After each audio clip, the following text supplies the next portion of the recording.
everyone, welcome to our next lesson where we are continuing from where we ended last time. This subtopic is making us to understand the people who were in Africa before the coming of the foreigners, and to remind you on a few that we discussed in the previous lessons. We finished to talk about the Bantu. We talked about the Nilotes. Today we are going to talk about another group that was in Africa, and we are looking at how they were able to interact, that is, communities interacting with one another. So I bring to you a lesson that is about the TransSaharan Trade.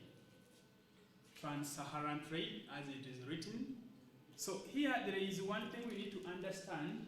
One, we are going to understand what we mean by trade. Then after understanding what we mean by trade, then we shall be able to understand what we call Trans-Saharan Trade. It's going to be something which is very interesting. It's a lesson which we shall be enjoying. And at the end of it all, there will be some questions that we should be able to answer.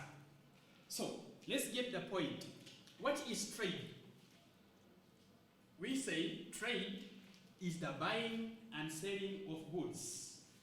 Trade is the buying and selling of goods. As simple as that. Now, when we are to look at what we call Trans-Saharan, this is Trans-Saharan Trade. When we look at the Trans-Saharan Trade, we shall be able to know that the Trans-Saharan Trade was the trade which was carried out by the people of West Africa and those in North Africa across the Sahara Desert. So this is where we are going to get our point from. Trans-Saharan, meaning it was running, the trade routes were running across the Sahara Desert. Now, this type of trade, this Trans-Saharan trade, was also called caravan trade. Reason being, I've already said, the trade routes ran across the Sahara Desert. Could find people from West Africa crossing to north, the northerners also, the ones of North Africa also crossing the west. So they were crossing that desert that we call the Sahara Desert. One interesting thing for us to notice that when these people used to move, when these people were moving, they used to move in groups. These participants, we call them caravans. They used to move in groups for security purposes. Remember, when you are moving alone, someone can attack you, but when you move as a group, then even the one who was planning to launch an attack on you will develop some fear. So that is the reason as to why these participants, we call them the participants of the Trans-Saharan Trade. That's the reason as to why they used to move in the groups. Now, having looked at that, we are going to understand who were these participants, who were these people who participated in this Trans-Saharan Trade. So we are going to have these people in two groups. We had those in Africa, then we also had those who were from other countries. So in Africa, we had people like the Berbers, we had the Mande, the Hausa, the Tuaregs, and we had what we call the Ashanti. Then for the foreigners, we also had the Arabs, the Jews, we had the Greeks, and the Phoenicians. So these are the people who could exchange their items. Remember, at that time we used to exchange goods for goods. So that exchange of goods for goods is what we looked at in the previous classes as barter trade. Now, what were these trade items that were being exchanged? We're going to look at some of the trade items that were exchanged. In Africa, we had items like salt, ivory, slaves. We shall talk much about slaves. There's something very interesting there that we shall be discussing. Then we have hides and skins. We have gold, coconut. Then we also have, from the other side of the foreigners, we have things that they had also brought, like the guns, the glasses, the beads, the clothes, the shoes, cups, camels, then copper wires and others. So there are a lot of things that they also brought in exchange with the ones that we had or the ones that were in Africa. So that was about the Trans-Saharan trade. Remember we have said it was that trade which was carried out across the Sahara Desert. The other thing we are going to understand is this group, these participants, used to camp majorly in the oasis. We shall ask that question. Why did the participants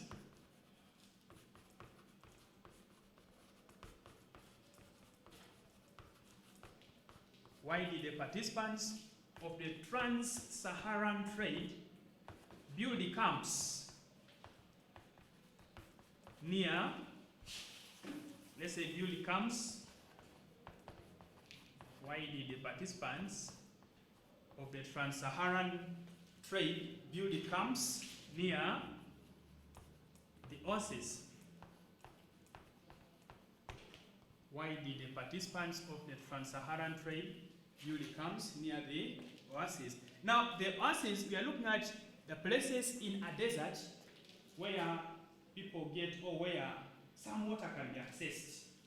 So, one of the reasons is, one, of course, since we have talked about water, it means that they wanted to be able to access some water to drink, to access water. Then two, they also wanted to sit or settle with other people, with their other, groups that they were trading with, such that they could discuss items which were on a high demand. To discuss about items on a high demand. To discuss items which were on a high demand.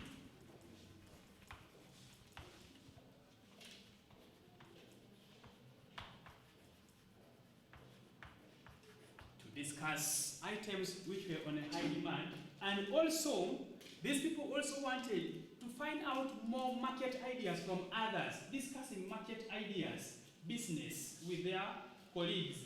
So this is why these people used to camp in these oases.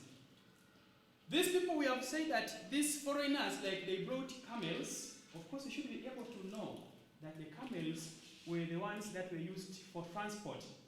A camel is reared mainly in desert places. We have two animals that always confuse children. One, we have a camel, then two, we have a donkey. Sometimes we ask questions and some candidates get a little confused. Camels are reared in areas in desert areas, because for them they can withstand those harsh conditions. That is, they can even go some days without drinking water. When they drink water, they have that loop on their back. They can store some water there that they can be able to use to sustain life in terms of hardships. Then we have donkeys, which are mainly reared in hilly areas. That is where we always get a little challenge. They ask you for the animal mainly reared in hilly areas, and you bring there again the other one which is reared in desert areas. So I hope I've put it into you. You have got that difference. Now, we are still looking at these people who are moving from exchanging gifts across the Sahara Desert. And right now we are going to understand some of the challenges that they encountered, problems facing, or that traders faced. Problems that traders faced.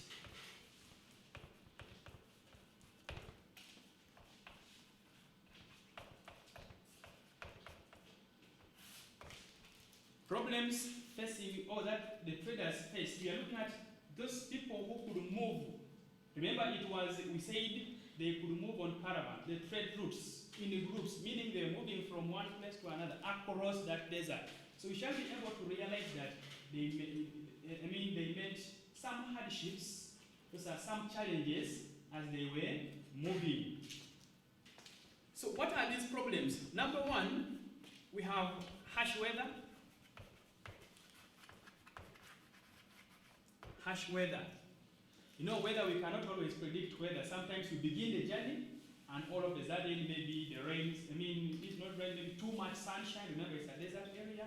So the heat, that too much sun used to affect them. So they used to suffer a lot from that. Then two, these people had to cover long distances. We can't call it traveling for long distances.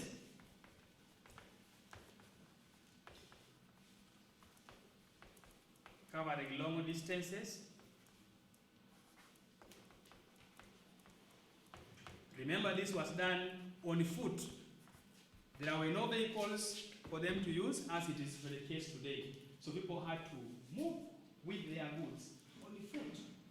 Imagine you are going to move across the desert.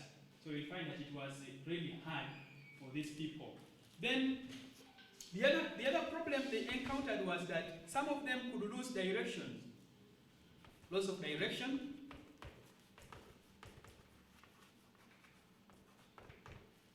Remember, we are looking at a desert area, and sometimes you reach somewhere and you fail to know where you are going. The area is just flat, just sand everywhere. So you could find that sometimes some of these people could get lost. They lack a direction, that is where to go. So you will find that it also gave them another problem. Then they have another problem. Remember, these people were to pass across some communities which were having leaders. So as a result, they had to tax them. For you to pass via their area, the leader decides first of all to charge you some money. And sometimes it could go beyond. These leaders could charge high taxation. Taxes. So we call that one high taxation from some communities where they passed. High taxation from some communities where they passed. So it also gave these people hard time. It became a problem, a challenge to them. You have some, remember when you're having your business and again someone imposes a heavy tax on you, find that you'll be able to realize a loss. So high taxation from the communities also gave them some hardships. Then next one, since these people were moving on foot for long journeys, meaning that somehow they had to run short of what to eat and drink. So we can call that one shortage of water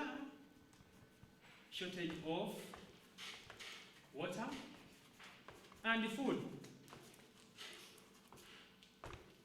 It also became a problem.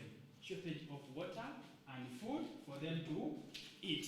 Then remember, long ago there was also this problem of man-eaters.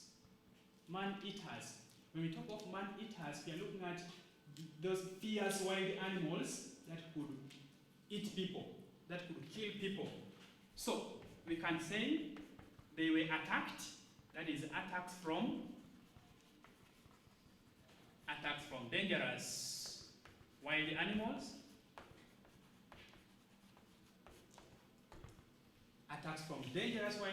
and when we talk of these dangerous wild animals, we cannot fail to mention a lion there.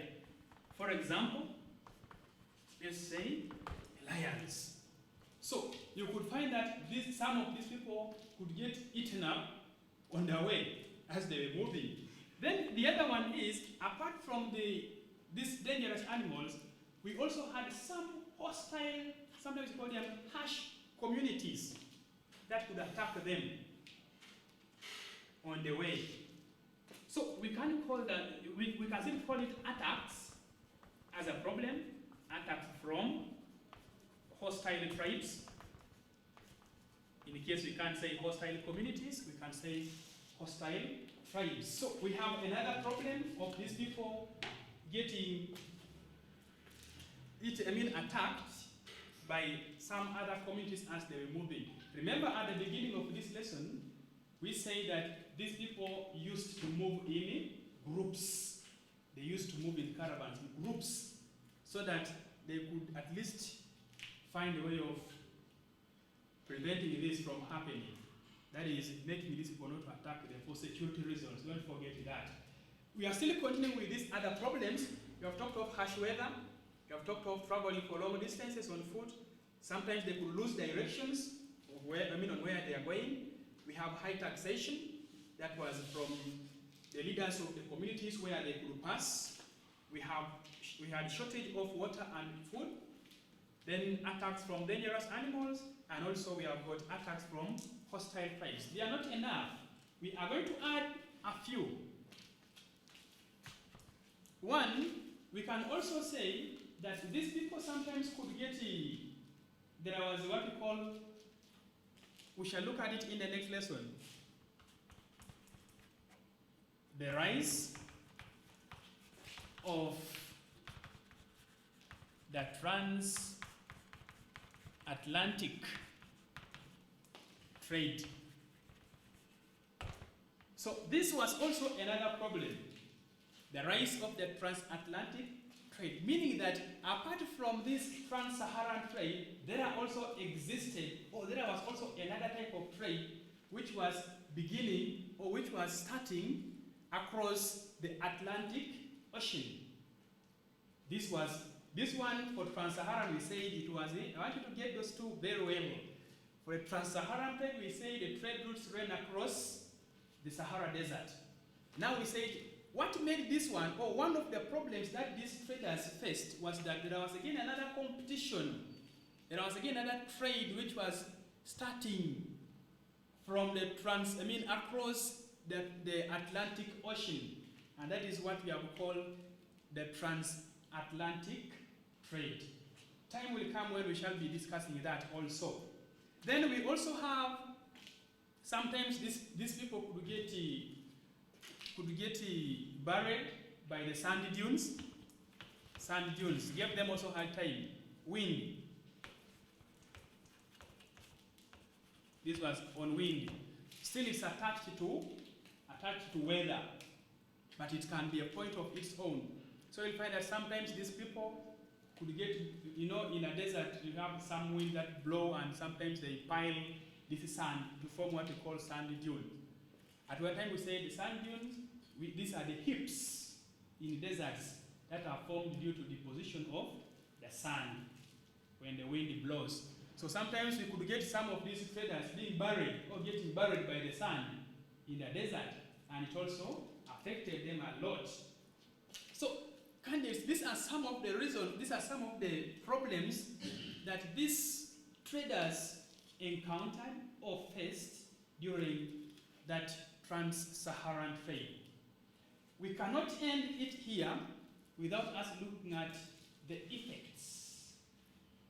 The effects. And when we look at the effects, we look at the outcomes or results. Those are the same words we can be using. So in our next item of discussion, we are going to discuss what were the effects, what were the results, or what happened because of this trans-Saharan trade. Effects of the trans-Saharan trade. That is our next item of discussion. So you should be able to reason and you get what could be the effects or what happened as a result of these people migrating, moving with their goods across that trans-Saharan, across that Sahara Desert. So, one, we pick a point already from here. We say that some of these communities could tax them, which means as these communities could tax them, they were able to get more wealth from them. So we shall say it led to expansion. It led to expansion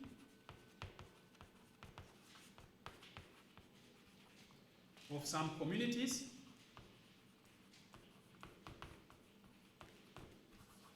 It led to expansion of some communities. Remember, they were charging these people they were taxing them, and as a result, they were able to get wealth. 2, it led to the spread of Islam as a religion. It led to the spread of Islam. Remember, we mentioned the Arabs being participants in this trade, which means for them, much as they were carrying out the trade, they were also spreading their religion, that is Islam. Which means that at the end of it all, Islam was spread to West Africa as a religion. Next, it led to development of towns.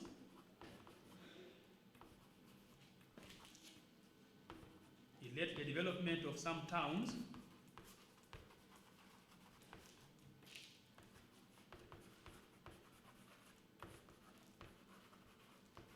It led to the development of some towns in Africa. For example, we have what we call Kumbisale. Kumbisale. This was in Ghana. Remember, you learned about Kumbisale being the former capital city of Ghana. That is in the first term's work. So some terms developed due to the Trans-Saharan Trade. Then we also have linking Africa. It linked Africa. This trade linked Africa. To link is like to join. It linked, or we can say it joined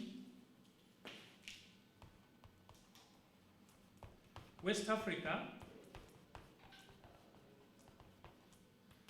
It joined West Africa to North Africa and across. It linked West Africa to North Africa,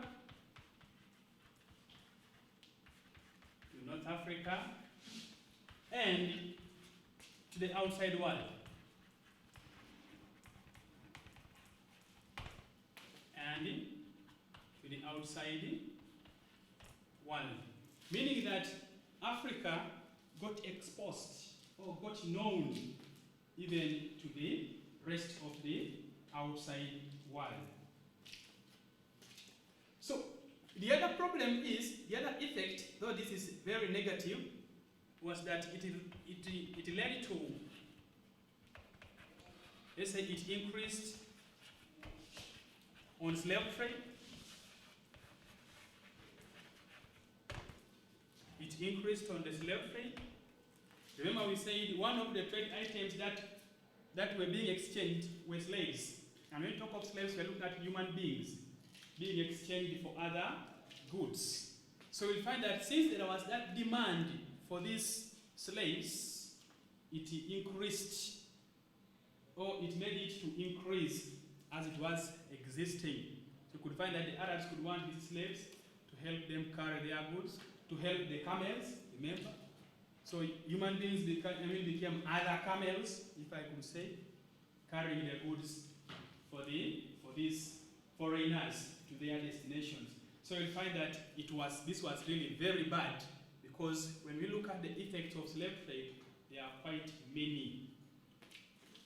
One can lose his life from here, one can be separated from his family, it can reduce on the population in the country, and other negative effects of slave trade. So one of the effects still is that this trans-Saharan trade increased on slave trade in Africa. Then the other last one that we are going to mention is, since these people wanted things in Africa, for example, we say they wanted ivory. Of course, where do we get the ivory from? From the elephants. Which means that this trade led to the increased killing of elephants, of animals, let's say, in Uganda, in Africa. Not only elephants, but we also have somewhere saying that even the hides and skins were wanted by these people.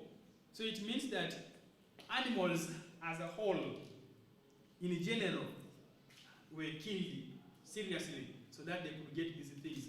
So you can say it led to increased killing.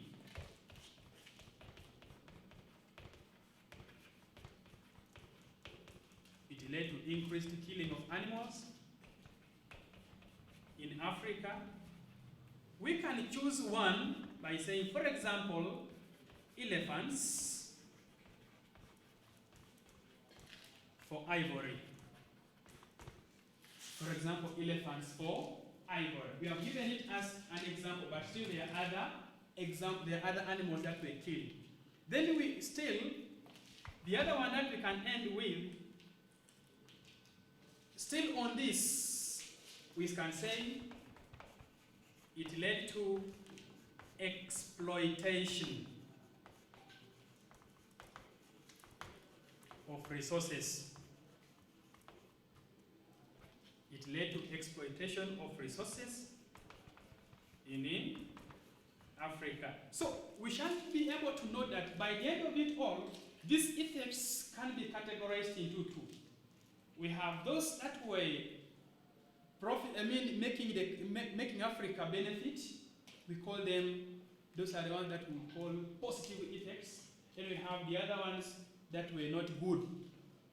We shall call them negative effects from these that we have discussed.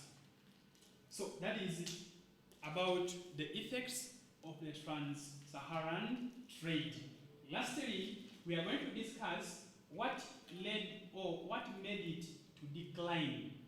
What made the Trans-Saharan, because as we talk right now, we no longer have a Trans-Saharan trade happening. So it means that it died. It stopped. So we are going to look at what made it to stop. I will be using this side. What made the Trans-Saharan trade to decline, and finally it stopped.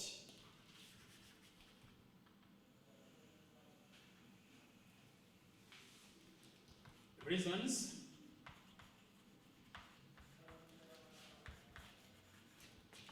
for the decline of the Trans-Saharan trade.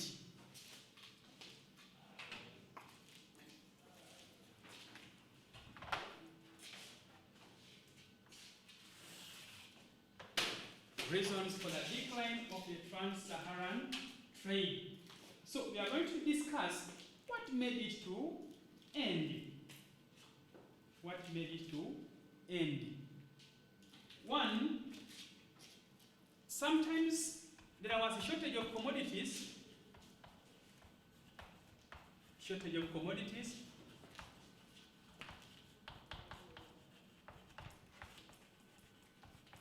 So when we talk of commodities, we are looking at goods, shortage of goods. Of course, we say that in the other effects that it led to exploitation, meaning they finished the resources which were in Africa. So as a result, we lacked enough resources to exchange with these people. So at the end of it all, it had to decline, or it had to end. Then two, in the other previous one, we say that there was the other type of trade which was also beginning across the Atlantic Ocean, which became a competitor to this Trans-Saharan trade. So that also became a threat. So we shall say the rise of the transatlantic,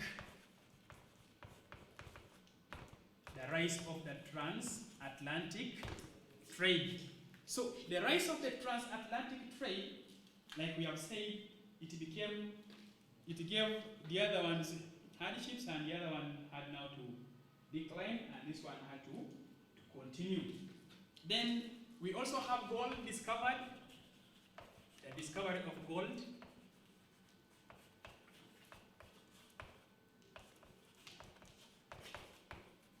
In South America, the discovery of gold in South America, meaning that the gold which was produced in Africa was now irrelevant to them. So as a result, they had now also to begin using their own products or their own gold from there.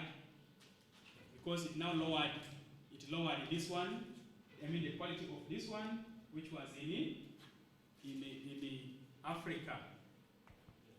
Then we also had existence of the rampant trade items.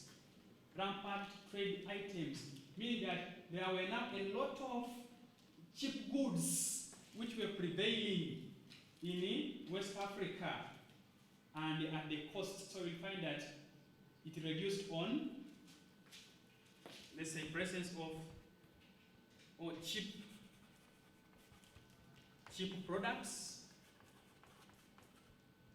We call these items.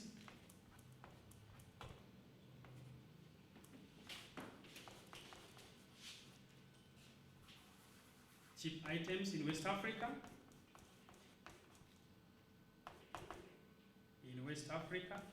And these items were brought by the Arabs and the Europeans. Cheap products. Those are the items in West Africa and the coast.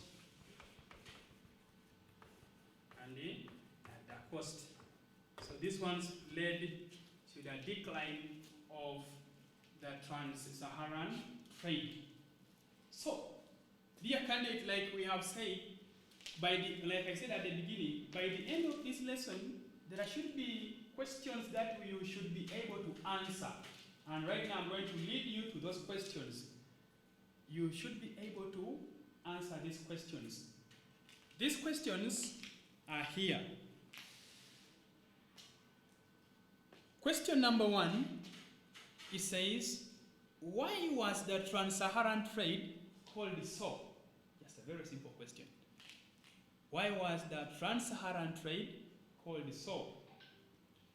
2, why did the caravans move in groups during the Trans-Saharan Trade? Why did the caravans move in groups during the Trans-Saharan Trade? Then 3, why was salt a very important item of trade during the Trans-Saharan Trade? Why was salt a very important trade item or item of trade during the Trans-Saharan Trade? Then number 4 says, why did the participants of the Trans-Saharan Trade build tents near the oasis? And lastly, how were camels important during the Trans-Saharan Trade? So what you will do, get your book, assess yourself, and attempt these questions. Thank you so much. It has been wonderful having you enjoying this lesson. We are ending there. We shall meet again. Always remember to subscribe for more of these lessons so that keep yourself updated. Thank you.